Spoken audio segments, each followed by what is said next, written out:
کہ امام ابو حنیفہ نے قانون کی بات کی ہے، امام بخاری نے حقیقت کی بات کی ہے۔ قانونی ایمان یا اسلام کے لیول پر 100% درست ہے امام ابو حنیفہ رحمۃ اللہ علیہ کا موقف، اور حقیقی لیول پر 100% درست ہے امام بخاری رحمۃ اللہ علیہ کا موقف۔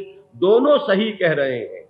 یہ ہمارے عقل کا، ہمارے فہم کا قصور ہے کہ ہم اس کو متضاد سمجھ رہے ہیں۔ متضاد نہیں ہے، اس کا محل اور ہے، اس کا محل اور ہے، اس کا مقام اور ہے، اس کا مقام اور ہے۔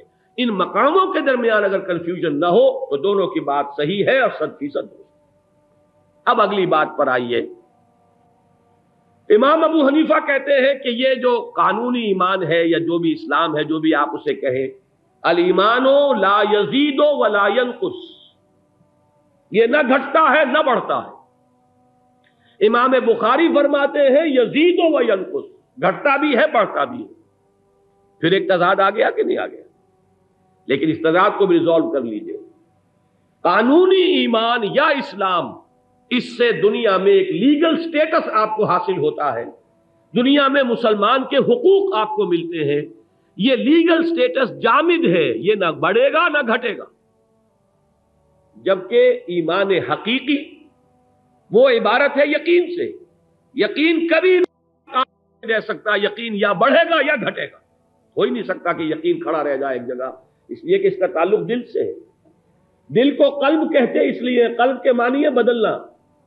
انقلاب بھی اسی لفظ قلب سے بنا ہے۔ قلب ماہیت، کسی شے کا ایسنشل چینج کسی میں ہو جانا، بنیادی، اس کو کہتے ہیں قلب ماہیت۔ قلب بیچارہ وہ عضو ہے ہمارا جسے کسی کل چین نہیں۔ آپ سوتے ہیں، آپ کے پورے جسم کے پٹھے آرام کر رہے ہیں، دماغ کا جو ٹشو ہے وہ بھی آرام کرتا ہے۔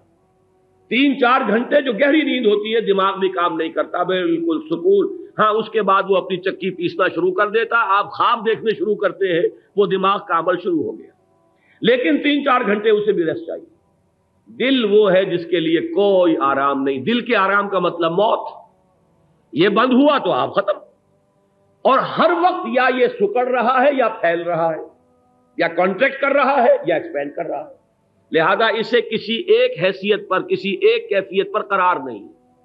تو ایمان کا معاملہ بھی یہی ہے، ایمان کو قرار نہیں ہو سکتا۔ ایمان یا گھٹے گا یا بڑھے گا، جو دلی ایمان ہے۔ اس لیے کہ آپ نیکی کا کام کریں گے، ایمان میں اضافہ ہوگا۔ آپ قرآن مجید کی تلاوت کریں گے، ایمان بڑھے گا۔ آپ کسی صاحب ایمان کی صحبت میں بیٹھیے، آپ کو محسوس ہوگا کہ آپ کا ایمان بڑھ رہا ہے، حرارت ایمانی میں اضافہ ہو رہا ہے۔ جیسے کہ آپ بھٹی کے سامنے بیٹھتے ہیں، آگ جو ہے اس کی حرارت آپ تک پہنچتی ہے کہ نہیں پہنچتی؟ آپ محسوس کرتے ہیں اس کی گرمی کو۔ اگر کسی صاحب یقین کی صحبت میں بیٹھیں گے تو آپ کے اندر یقین جو ہے وہ پیدا ہوگا، بڑھے گا۔ یہ بالکل قانون فطرت کے مطابق۔ اور آپ غافلوں کی صحبت میں بیٹھیے، جہاں گپیں لگ رہی ہو، قہقہے ہو رہے ہو، فحش کلامی ہو رہی ہو، تو جو تھوڑی بہت پونجی ایمان کی تھی وہ بھی آپ کی کم ہونی شروع ہو جائے گی۔ یہ ایمان جو ہے یہ کبھی بھی ایک حال پہ نہیں رہے گا، یا بڑھے گا یا گھٹے گا، یزید و ینقص، یہ ہے امام بخاری کا قول۔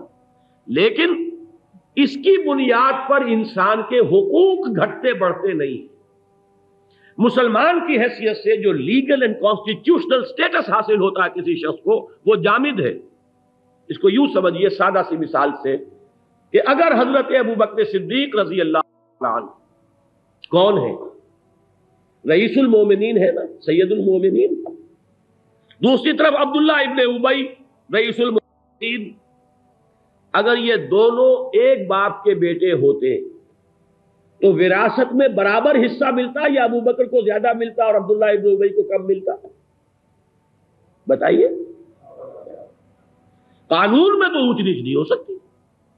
ہاں، اگر تکفیر ہو جائے، قادیانیوں کی تکفیر آپ نے کر دی کہ اب وہ ہمارا جز نہیں ہے، مسلمان نہیں ہے، باپ کے سے حصہ مل ہی نہیں سکتا۔ مسلمان باپ کی وراثت غیر مسلم کو نہیں جا سکتی، غیر مسلم باپ کی وراثت مسلم کو نہیں جا سکتی۔ تو یہ تو ہے جبکہ قانون میں طے کر دیا آپ نے کہ وہ اب مسلم نہیں ہے، بلکہ وہ دائرہ اسلام سے خارج ہو گیا۔ لیکن فاسق ہو، فاجر ہو، نماز نہیں پڑھتا، روزہ نہیں رکھتا، تسلیم کرتا ہے کہ نماز فرض ہے، میری کوتاہی ہے، روزہ فرض ہے، میں مانتا ہوں اللہ کا حکم ہے، لیکن کیا کروں کچھ کمزوری ہے، یہ کر رہا تو کافر نہیں کہیں گے۔ گناہ کبیرہ کا مرتکب بھی کافر نہیں ہے، زنا اس نے کیا ہے کافر نہیں ہو گیا، آپ اس پر حد جاری کر دیجئے، اسے رجم کر دیجئے، اسے کوڑے ماریے، رہے گا مسلمان.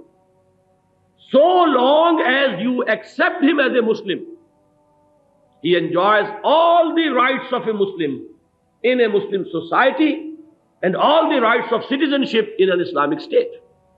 جب تک وہ مسلمان ہے، فاسق ہو، فاجر ہو یا متقی ہو، تہجد گزار ہو، حقوق برابر ہوں گے، وراثت برابر ملے گی، شریعت کا انطباق ایک جیسا ہوگا، کوئی فرق نہیں ہوگا.